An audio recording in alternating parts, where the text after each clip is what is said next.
One further thing I wanted to mention about using the Studer, really to find some usefulness out of this, there's only three things that you need to pay attention to.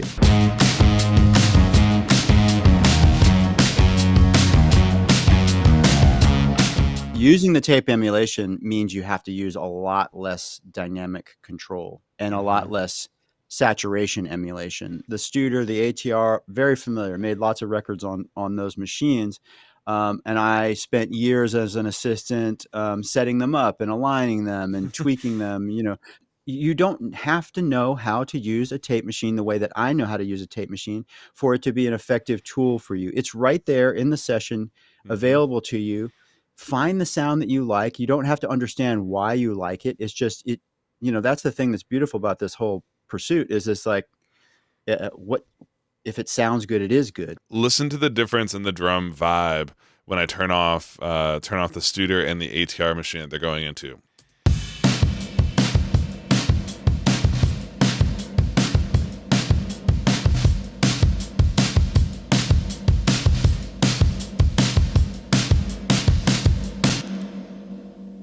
There's a kick in there now.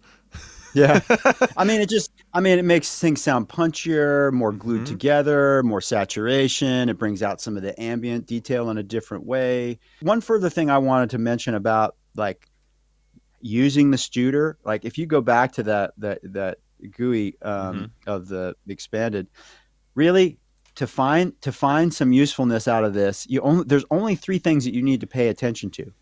Is the tape formula first, because that's going to give you the biggest sonic detail change, because they have different characteristics.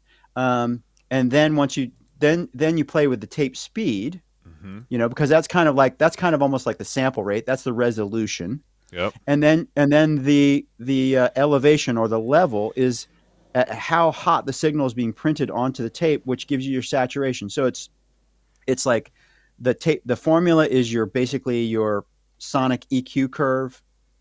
Your speed is your resolution, and then your elevation is your saturation. If you just play around with those three things and find a sound you like, that's all you need to know. You shouldn't be intimidated or feel like that you can't use this knowledgeably because it's got, because when you open it up, if you hit that open button and you get into some of the finer controls, there's not a lot in there. There's a lot if you open the ATR. There's a lot more there. But, it's just figure that stuff out later. It's like most of the time I don't even really change it.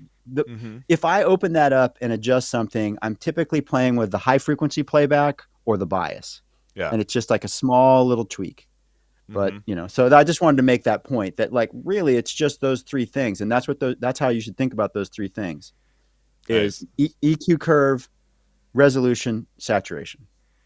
That's the best way I've heard the Studer controls summed up by anybody, Jakir. Like that, it's a great way for folks if you're learning this stuff or if you're trying to really get a handle over where do I even start with the tape machine? Because if you're like me, I have no experience using a real machine. I've only ever known the plugins. But you summed it up so nicely there of find your tape type, choose your resolution with your inches per second, and then get your saturation dialed in with the elevation. Yeah, it doesn't get much easier than that.